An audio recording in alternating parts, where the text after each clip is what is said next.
La philosophie du brand content, normalement, c'est de raconter, de rattacher la marque à un univers ou en tout cas à une philosophie qu'elle peut avoir ou à sa mission même. Michelin, elle, c'est de transporter les gens et de leur faire découvrir, les faire parcourir la route, etc. et de les amener le plus loin possible. Donc c'était cohérent de dire d'être un peu le compagnon aussi de la personne qui utilise le produit, mais en lui apportant quelque chose de plus fort que ce qu'est le produit en lui-même, et d'aller au-delà. Donc c'est ça la philosophie du brand content, c'est d'être capable de transmettre quelque chose qui va au-delà de l'aspect fonctionnel du produit ou du service. Voilà. Et le guide Michelin, c'est l'incarnation de ça, c'est comment je deviens sélectionneur de bonnes adresses et de bonnes tables pour vous, parce que vous utilisez mon produit. Le digital, dans les premières années en fait, d'Internet, sur la première décennie, le brand content, c'était pas si fort que ça. On a retrouvé, hein. Les marques postaient déjà du contenu, les blogs, par exemple, étaient parmi les premières formes de contenu, la vidéo aussi, petit à petit. Mais en fait, les médias sociaux ont accéléré ce phénomène-là, et nous ont donné la sensation que le brand content, c'était quelque chose de nouveau. D'un seul coup, l'utilisateur, le client, se mettait lui-même à produire des choses. Ce qui est un peu nouveau, c'est ce qui est très nouveau, parce que jusqu'à présent, le client n'était pas producteur de contenu. Et les médias sociaux ont permis ça. L'entreprise en elle-même est productrice de contenu, c'est du contenu propriétaire. Après, on a du contenu qui va être produit par les acteurs classiques, hein, donc ça va être les agences spécialisées éditoriales ou pas, ça dépend des boîtes, les studios de production, etc. Parce que des formats de contenu, il y en a tellement qu'on peut aller chercher chez différents acteurs. Et après, il y a les médias. Ça, c'est nouveau aussi. Ça, c'est nouveau, enfin, c'est nouveau depuis 2 ans, on va dire, 2-3 ans. Avant, les marques n'allaient pas voir les médias pour créer du contenu. Ou alors, c'était très rare.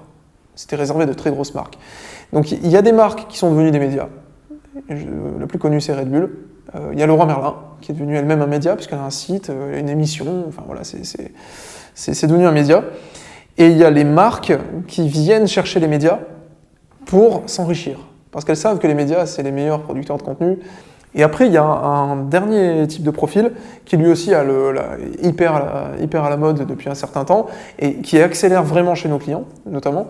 C'est ce qu'on va appeler le pro-am, professionnel amateur, ou influenceur si on veut, pour ceux qui ont une audience et une qualité d'audience extrêmement forte. Ces profils-là, ces pro-am, en fait, ils sont hyper diversifiés. Il y en a un nombre conséquent, avec des petites audiences, des très grosses audiences, avec un niveau de qualité assez médiocre, ou alors des très très créatifs.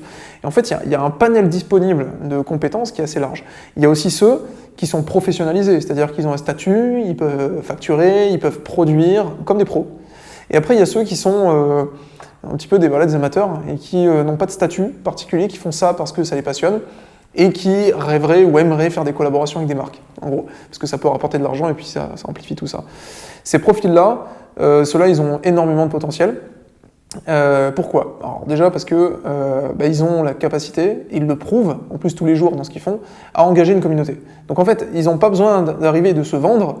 On sait déjà très bien que s'ils ont réussi à regrouper 10 000 abonnés sur Instagram ou 50 000 abonnés sur YouTube ou à générer des milliers de visites chaque jour sur leur blog, c'est que clairement ils ont réussi à créer le contenu qui match avec les attentes d'une audience. Il y a déjà des plateformes qui permettent de la mise en relation. Bon après elles sont toutes plus ou moins spécialisées. Il y en a qui font de la rédac, d'autres qui font de la vidéo, d'autres du son, etc.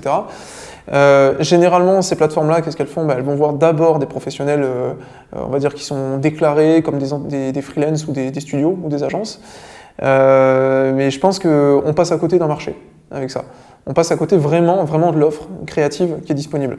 Parce que si on s'arrête uniquement à ceux qui se présentent comme des freelances, on manque, je pense, en fait on ne voit que la face émergée de l'iceberg. Parce qu'en fait la qualité créative en termes de contenu que produit Internet, elle est beaucoup plus forte que ça. Et effectivement, c'est ce que tu disais, c'est pour ça qu'il y a une réflexion en cours, hein, c'est de réussir à monter une plateforme où on va réussir à regrouper finalement tous ces acteurs de la création de contenu, parce que c'est hyper diversifié, c'est hétérogène, autour de thèmes communs, de secteurs communs, et réussir à rendre accessible la recherche et l'identification de ces profils, et de pouvoir collaborer avec eux. Ça oui, complètement, ça c'est un projet effectivement en cours.